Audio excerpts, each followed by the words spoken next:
Okay, so I've started into a starter replacement job on my 2004 BMW 525i. Trunk is open because I have the battery disconnected.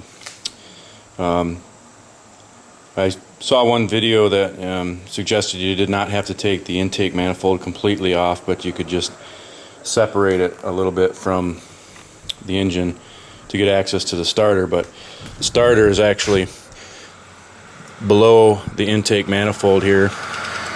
You can see it, but there's no way that you can get to it. You do have to take the entire cabin intake handler system out, all the filters and all the plastic, and then over here we've taken out the all of the engine air intake to this point. And again, the one video that I saw suggested that you could just loosen and pull away the intake manifold without taking it completely apart. There's 9 bolts, 9 bolts down here holding it on. I've gotten it somewhat loosened away, but there's definitely something down below here still holding it all on. So the other videos that I've watched are for other repairs are that suggest taking the intake manifold off. You got to take all of this stuff here off. So I don't know if I'll be successful, but I'm gonna try to document it for you and hopefully help somebody else out.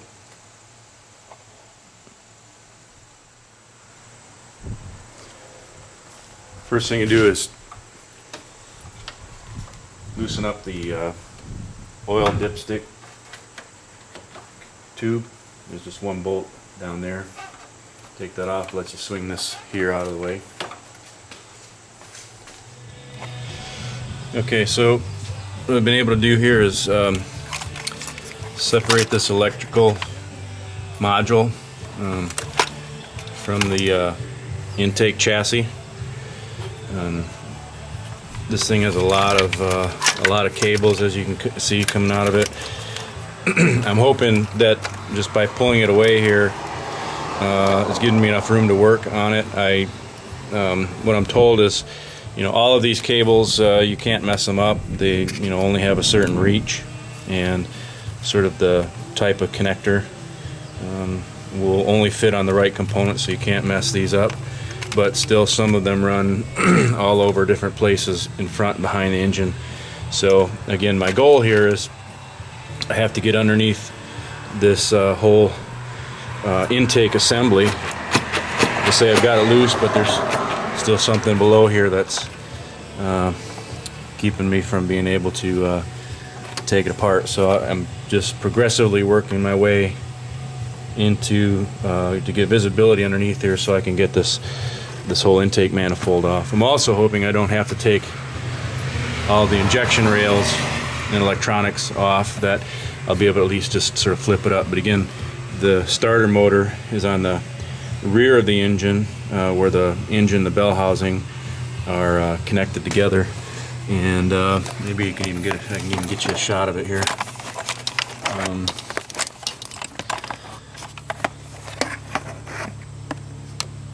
No, maybe not. I'll have to get more stuff off. I can see it. This is putting my hand on it right now. That's the starter motor.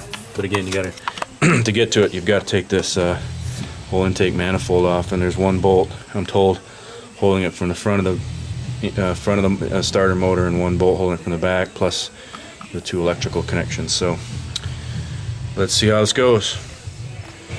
Okay, so I finally got the intake manifold pulled aside. There was one very, very tricky nut way below the intake.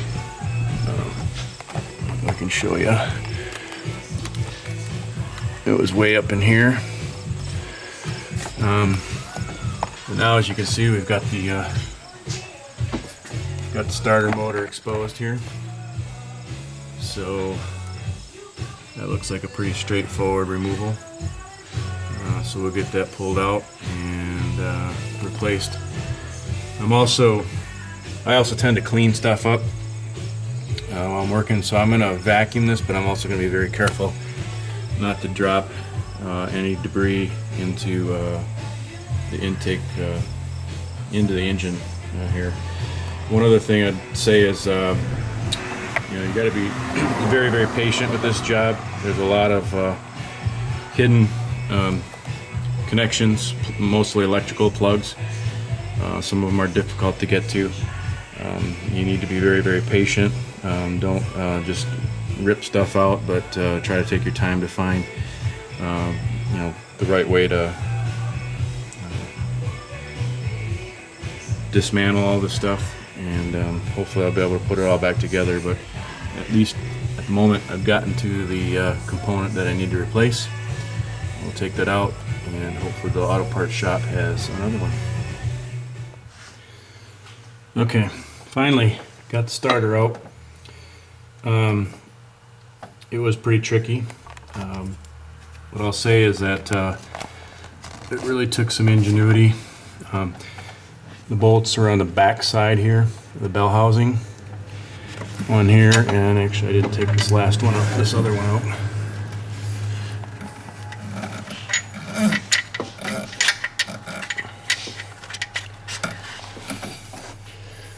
So what they've got on the back are these star heads, and there's virtually no clearance back here to get a ratchet or anything, so I had to try all kinds of different means, all kinds of different tools, just to get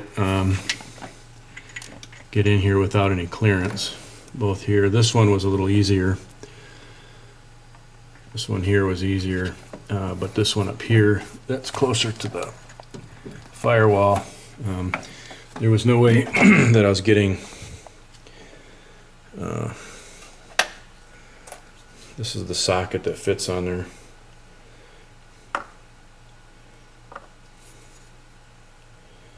There's just no way that I was getting that with the ratchet in behind there. So I had to resort to a bunch of different flat universals to get back there. I got that, and okay, so there, now you see we got the new unit installed.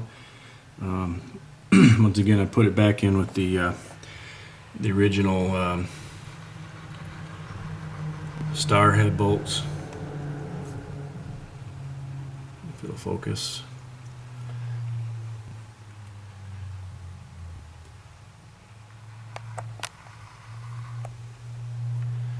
Original star head bolts, one there, one right there,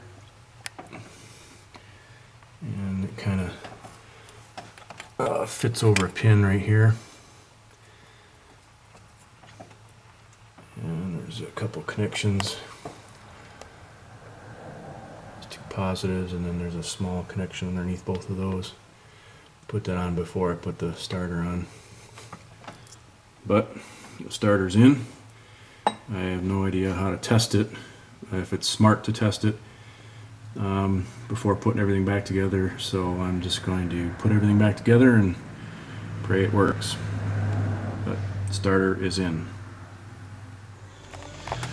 Okay, so I've got the intake manifold installed. This is after, of course, the new starter. And just one tech tip, when I took this apart, I was able to access, I don't know if you can see in here, there's two nuts. I was able to access them both. But these top ones, and there's one, two down here, so there's only two cylinders that have the two nuts on them. You can't, although I could get them out, I couldn't access them with the injector electronics in the way. So there's 6 little clips that detach from each one of these fuel injectors. So I was trying to avoid taking that off, but actually it was pretty simple. Again, there's just some clips here, Just need to undo one side apparently, and it just comes off. But that made installation of these top nuts a lot easier, because you couldn't get a straight shot. Otherwise, you'd be coming in at an angle, and very likely to strip them. So, just for 2 nuts. Again, they came out okay, but with this rail in the way, couldn't get the top one. Couldn't get the right angle into the top one to take it out, so I could get the right angle to get directly in there without stripping it out.